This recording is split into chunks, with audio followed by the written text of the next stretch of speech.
14 minutes after 8 o'clock, and as I mentioned, we're going to film school. You know, we do this each and every Friday morning here on the show. You can see Joe Fortunato's work at WAKR.net.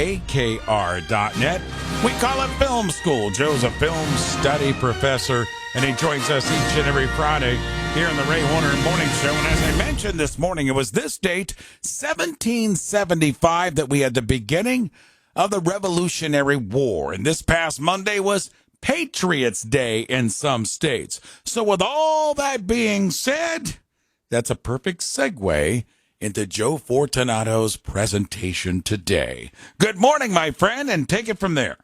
Good morning, Ray. Good morning, everybody. And yes, today we are celebrating Patriots Day, which was Monday, as you mentioned. And for those who don't know, as you sort of indicated, it's a legal holiday in 6 states. Commemorating the battles of Lexington, Concord, and some of the first battles of the Revolutionary War. And it's mostly known for its celebration in Boston, usually coincides with the Boston Marathon. So today we are going to look at the film called The Patriot from 2000, released June 28, 2000, directed by Roland Emmerich, written by Robert Rodat, stars Mel Gibson and Heath Ledger. It was nominated for 3 Oscars, cinematography, music, and sound.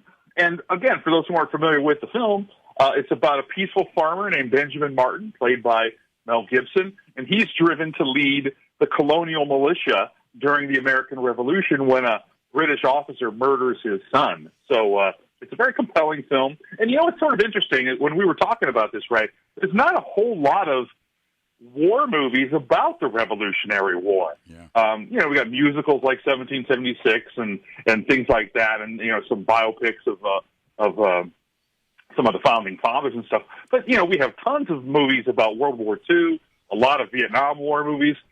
You'd think there'd be more Revolutionary War movies. Well, this is one of the more memorable ones for those who haven't seen it. And and also director Roland Emmerich is known for big budget action movies like Independence Day, Godzilla, Day After Tomorrow. So he sort of takes that aesthetic and applies it to the Revolutionary War. Mel Gibson was paid $25 million for making this film back when salaries were pretty huge for stars. And in fact, some of the realism of the film, when they were teaching, the technical advisor on the film was teaching Mel Gibson and Heath Ledger how to shoot a muzzle-loaded rifle, which, of course, is different than a modern-day rifle. And he said his advice to them was, aim small, miss small, meaning that if you aim at a man and miss, you miss the man. But if you aim at a button on his shirt, for instance, and miss, you still hit the man. And Gibson liked this bit of advice so much, he actually incorporated it into a scene in the movie. So that's kind of funny how reality plays into fiction there. Heath Ledger hadn't worked for almost a year before this film, and he'd only gotten a few offers for teen heartthrob roles, and he was about to quit acting and return to Australia when he was cast in this film. So, of course, Heath Ledger has passed on way too young, but this film sort of re-energized his young career at the time. And he actually said while he was researching the American Revolutionary War for this film, it answered his own question about why Americans sort of wave their flag so high. And he said it's because they went to hell and back to build their country. So Heath Ledger learned something about the Revolutionary War and gained a new appreciation for American patriotism. You know, I'm sorry, go ahead. No, go ahead. I thought you were going to take a break. Go right ahead. Keep going. I love it. The historical accuracy of the costumes and the settings was overseen by the Smithsonian Institute. And this is the first time that the Smithsonian had ever worked directly on the production of a movie. So, again, the attention to detail was pretty big. And speaking of big, the costume department created 1,200 military outfits for the movie. Wow. Over 800 extras were used. The bayonets were all retractable, so the extras could safely stab each other in the war scene. So it was quite an undertaking. You know, Joe, there was also controversy, if I remember, with this film as well, the brutality from the British soldiers. And the actor's name was Jason Isaacs, and he plays the villainous general, and I thought he was terrific. I don't know if I've ever seen him in anything else, but I thought he was just terrific. But there was some controversy there from many people globally pertaining to this film and the way the British soldiers were with their brutality. Well, not only that, but and by the way, Jason Isaacs is a great actor, and he's done quite a few things. He's not certainly a household name, but he was in Star Trek Discovery a few years ago. He just starred. This is a British thing, so a lot of people might not have seen it. But he played Cary Grant in a biopic, actually a miniseries about Cary Grant called Archie, and I encourage everyone to look for it. I will. But I digress. Speaking of the controversies and brutality, the studio wanted to cut a certain shot in the cannonball scenes, and those who've seen it might remember what I'm talking about, to avoid an R rating.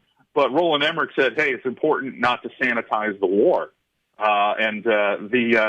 Talking about that character, General Tavington is the one you're referring to. Kevin Spacey was the first choice to play that role. But after paying Mel Gibson $25 million, there wasn't enough in the budget to pay him.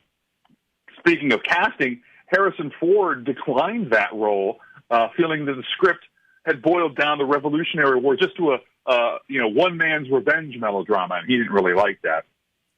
Some of the casting that was for the Heath Ledger role, Joshua Jackson, Elijah Wood, Jake Gyllenhaal, Ryan Felipe, were all considered. And actually, the filmmakers had narrowed their choices down to Ryan Felipe and Heath Ledger, and Ledger was finally chosen for that. This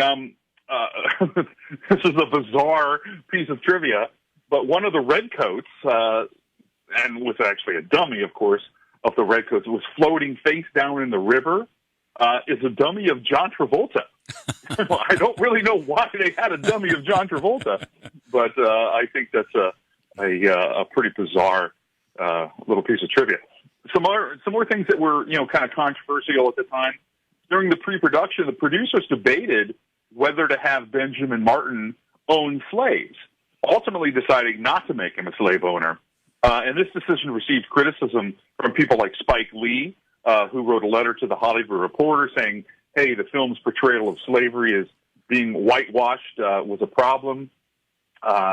He said when he came out of the film, we came out of the theater fuming. So this was a controversy. Later on, Mel Gibson himself remarked, he goes, I think I would have made him a slave owner. So not to seems kind of a cop-out. So that's sort of an interesting decision to be made there. And one other story that I really love is there's a scene where Benjamin Martin returns the dogs to General Cornwallis. Yeah. And this is based on a real story, allegedly, I guess, but I want to believe it, told about General George Washington, that during the Revolutionary War, Washington reportedly noticed the terrier of a British general wandering the battlefield, and he subsequently negotiated a ceasefire, and both sides stopped firing until the dog was returned to the British commander. And I want that to be true so much, so I'm going to go with it. I love it. I know you're a dog owner yourself, as I am, so well done. There you go. The movie from 2000 as the Revolutionary War that began today, 1775. Monday was Patriots Day. Joe went back and looked at the movie The Patriot, starring Mel Gibson. Might be a good weekend if you haven't checked that one out in quite some time to take it in. Joe, good stuff as always, my friend. Appreciate the time, and we'll do it again next Friday. I look forward to it. See you then. Discover